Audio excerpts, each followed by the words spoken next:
सबसे खुल के बातचीत हुई है, कोई अपराधी बचे नहीं। जो इन्होंने संगठित गिरोह बना रखा है, तो संगठित गिरोह में जैसे भाई साहब कहेंगे उसमें मुकदमा दर्ज हो, तो इन्होंने अपन उसको जैसे कोई नाम अपन दूसरा दे तो अलग मैटर है, लेकिन है वो संगठित गिरोह। इनका मेन है कि वो पहले धोखा लगा लेते हैं, फिर दुकान बना लेते हैं, फिर उसमें चलाते हैं। उस चीज की आज ही कार्रवाई टीम भेज दी है। एडीएम साहब ने फोन किया, कलेक्टर साहब की बात होगी, एसपी साहब की बात होगी।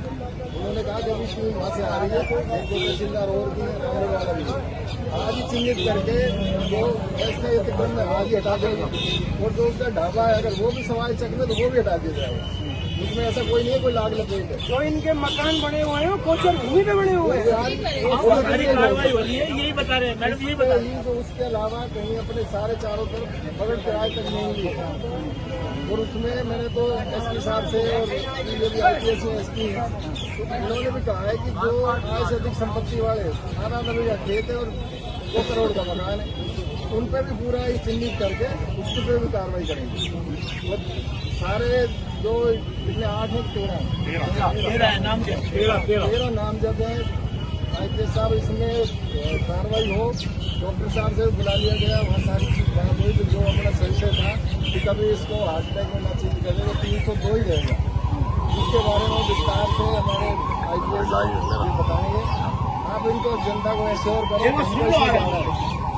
और एक बार मैं कहना चाहता हूँ, जैसा परिवार ने बताया है ना, जो कल जो 2 मुजरिम पकड़े गए हैं उनमें से मामूली सी धारा लगाई है वो बता देंगे।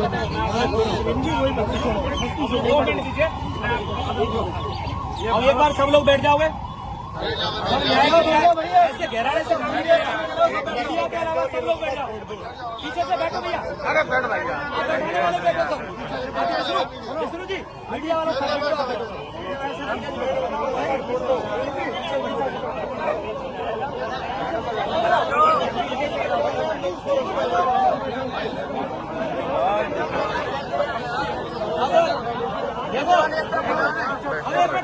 भारत माता की। अब सुनो मेरी बात, ये प्रशासन की पहला जो हमारे पास पहला जो एक प्रतिनिधि मंडल आया है प्रशासन और सरकार का, हमने जो लेटर पैड में अपनी मांगे मानी है, जो शुरू में अपनी बातें करी है, इनकी बात होने के बाद हम सब लोग बात करेंगे, आपस में बैठेंगे। यदि हमारी सहमति बनती है और हमारी सहमति से पहले परिवार की सहमति बनती है, तब जाके हम लोग यहाँ से उठेंगे। तो धैर्य रखो, और कोई बात है तो उसको 2-3 लोग परिवार के लोग आपस में बैठ करके दोबारा प्रशासन को ही बुला करके, क्योंकि प्रशासन कहीं नहीं जाएगा, यही सुनेगा हमारी बातों की। और आप सुनते हो कि भाई इन पर भरोसा है, तो इन पर और चाहिए कि भाई और भी बड़ा कोई प्रतिनिधि मंडल चाहिए, तो इनसे आग्रह करेंगे, उन लोगों को भी यहाँ बुलाएंगे।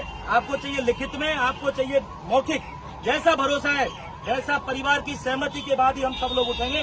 अब पुलिस के अधिकारी हमारे सबके बीच में है, धैर्यपूर्वक सब सुने, बीच में कोई नहीं बोलेगा। हम सब लोग बाद में डिस्कस करेंगे कि ये बातें बताइए और वो ठीक है क्या।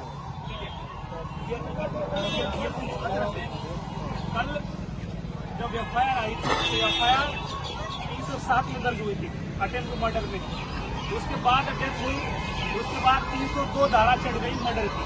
तो सबसे पहले क्लियर करेंगे एफआईआर 302 में है, दूसरी कोई ऐसी छोटी मोटी धारा है नहीं, पहला पॉइंट। दूसरा पॉइंट यह है कि जब मेडिकल हो रहा है तो ये मेडिकल कोर्ट से हो रहा है, तो इसमें कतई ऐसा नहीं आएगा कि कोई मामूली चोट है, ये है, जिससे डेथ हुआ है उसका ही निदान आएगा, इसके लिए आप आश्वस्त रहे। फिर भी आपको लग रहा है तो होता आईओ पर है, आईओ इन्वेस्टिगेट करता है, जो चीज है वो आईओ देखेगा और 302 में उसका चालान हो जाएगा, पहली बात। दूसरी मैं आपको आश्वस्त देता हूँ कि जैसे ही यहाँ से पोस्टमार्टम होगा 3 घंटे में आपको अरेस्ट मिलेंगे, कम से कम मेन मुलजिम को है आपको अरेस्ट मिलेंगे, मैं ये वादा करूँ। क्योंकि प्रक्रिया के चलते कुछ चीजें हैं ऑलरेडी हमारी टीमें हैं, चिन्हित है, बस ये है कि प्रोसेस होता है, प्रक्रिया होती है, वो फाइल का आ जाएगी चीजें आपको आज अरेस्ट मिलेंगे, ये मैं विश्वास दिलाता हूँ। दूसरा, मेरे पास आपने कुछ चीजें दी है, इसमें काफी कुछ इन्फॉर्मेशन है, मैं इसमें विश्वास दिलाता हूँ जो कि आपने चीजें दी है, इसके अलावा उसके ऊपर भी जो होगा सटीक से मैं जिम्मेदार लेता हूँ, जांच की जाएगी और जो भी है 107 BNSS की कार्रवाई होगी, जिसमें प्रोसेस ऑफ क्राइम के अटैच करने हैं, अपराधों से कमाई हुई संपत्ति हो सकती है तो हम अटैच करेंगे। दूसरा, मैं एक विश्वास दिलाता हूँ कि पुलिस जो है इस घटना में जितने मुलजिम हैं सबको अरेस्ट करेगी, जांच करके सबको जितने मुलजिम हैं उनको अरेस्ट करेगी, हमारा वादा है। सर 112 थी वहाँ पर। मैं अपने भाई को टेम्पू में लेके गया था। इसमें बात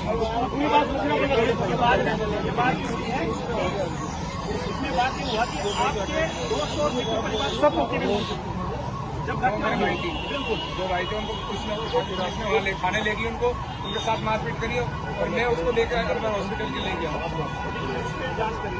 मेन तो ये कि हमारी तरफ से आज भी जिम्मेदारी है इस एफआईआर इसके बारे में। इन्होंने नेताओं का आश्वासन नहीं दिया है, विश्वास दिलाया।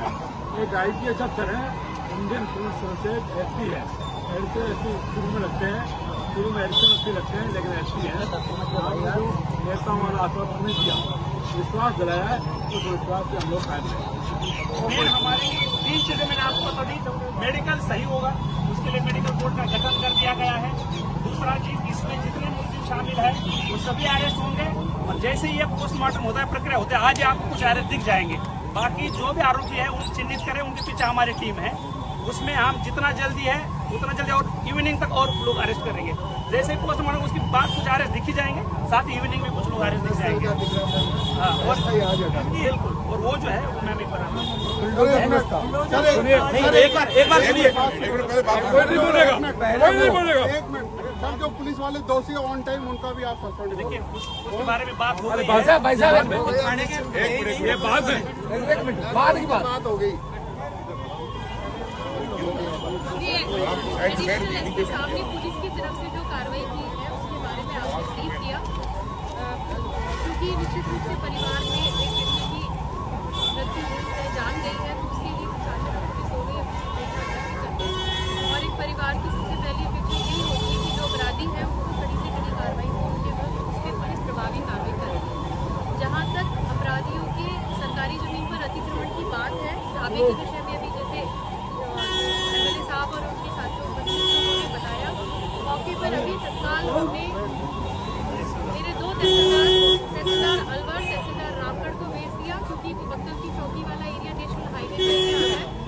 NH का उसमें जुरिस्डिक्शन बनना है, तो नेशनल हाईवे वाली टीम को भेज दिया, UID से भी भिजवा दिया।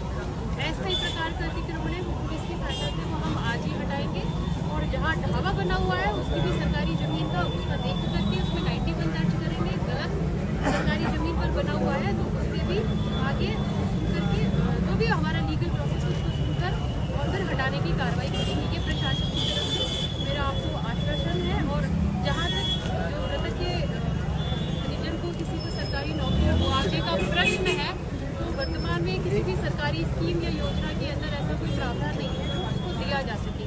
लेकिन आपका जो भी डेलीगेशन ज्ञापन है, मेमोरेंडम है, वो आपकी मांग है, वो सरकार को जिला प्रशासन की तरफ से हम भिजवा देंगे। ये बता देना, मुझे बता देना मैडम, ये यहाँ का ये विषय यहाँ नहीं इससे जुड़ा थोड़ी है। है, इससे जुड़ा नहीं है।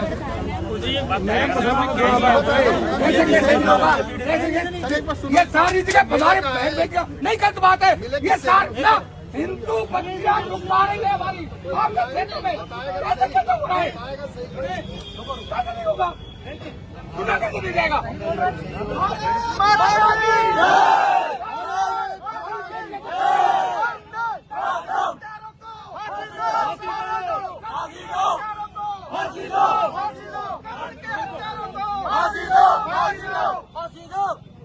पहले बिंदु के करवाओ, उसके बाद में हाथ लगे, पहले कार्रवाई करो।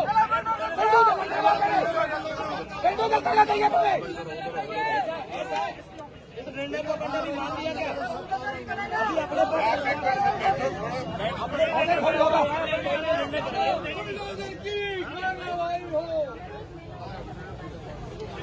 10-20 लड़कियों को ले गए मुसलमान भारी को, कोई कार्रवाई नहीं हो रही है। शादी कर देते हैं, कोर्ट देते हैं, पढ़ भी कर देती है।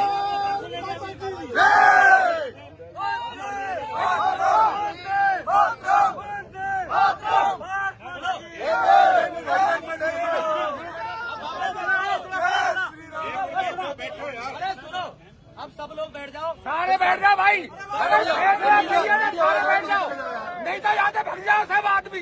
क्या तो संशोधन में आ जाओ, यहाँ बैठ जाओ नीचे, सारे बैठ जाओ।